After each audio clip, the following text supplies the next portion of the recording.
It is very rare for us to have a singular thought about something.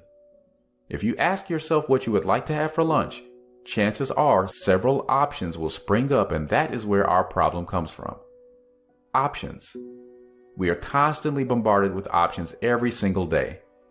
We are given options when it comes to what TV show to watch, what event to attend, what outfits to wear to that event, and etc., etc. It is so much that even when you have what you need, you feel as though you have nothing. If you could only eat oats and fruits for breakfast, there would be no question. That is what you have, so that is what you're going to get. If someone asks you what you will have for breakfast, it would seem odd because the answer is obvious. However, eliminating options is out of the question. Having multiple options serves a purpose. But as a stoic, you need to control your decision-making process when it comes to dealing with multiple options.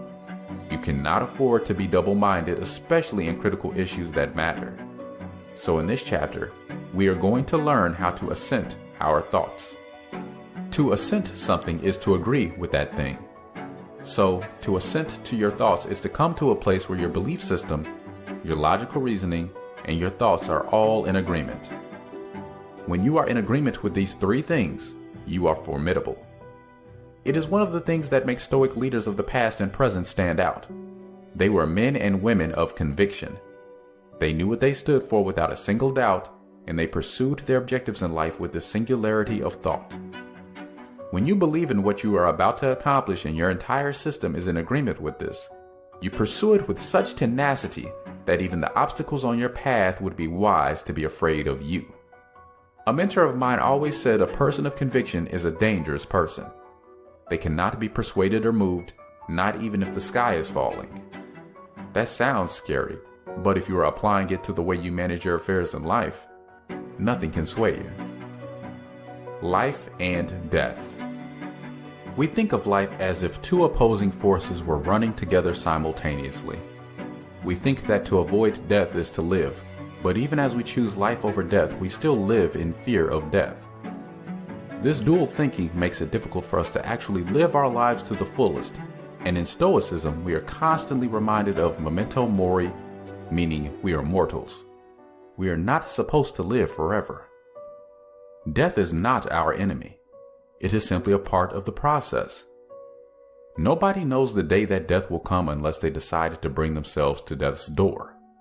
Even that is not known from the beginning. You cannot tell yourself you are afraid of death and still be unable to live the life that you have chosen because of this fear. To assent your thoughts on life and death, you must accept that they are two sides of the same coin and that death will inevitably come to you one day. Embrace this fact and remove fear from the equation. The benefit of thinking this way is that it would free you up to live your life. You will no longer be looking over your shoulder wondering if the next step you take will lead you to death's corner. Life from a perspective that is absent of fears is much richer. You will find yourself being bolder when it comes to decision making because you are no longer trapped by the "what if I die" question.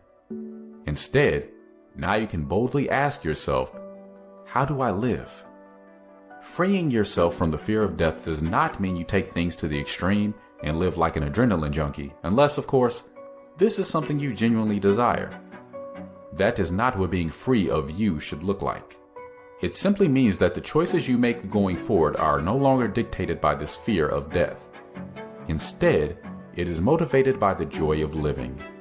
So you start engaging in things that truly bring joy and fulfillment to you.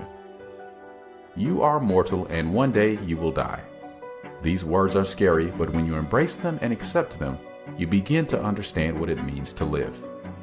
This probably explains why some people who have had near-death experiences tend to come back from it with such vivacity and exuberance that you begin to wonder if death is a gateway to somewhere pleasant. Most likely, it is because they have faced their greatest fear and accepted that there is more to life than living in fear of death. You don't need to get to the edge of life to live a version of what you think your life should be. Abandon the fear of death. Embrace the joy of living and be content in the knowledge that even if death comes tomorrow, you have this moment to live, and that is worth celebrating. I personally enjoy the philosophy of living your life like it's the only one you have, and then living it like tomorrow is out of your control.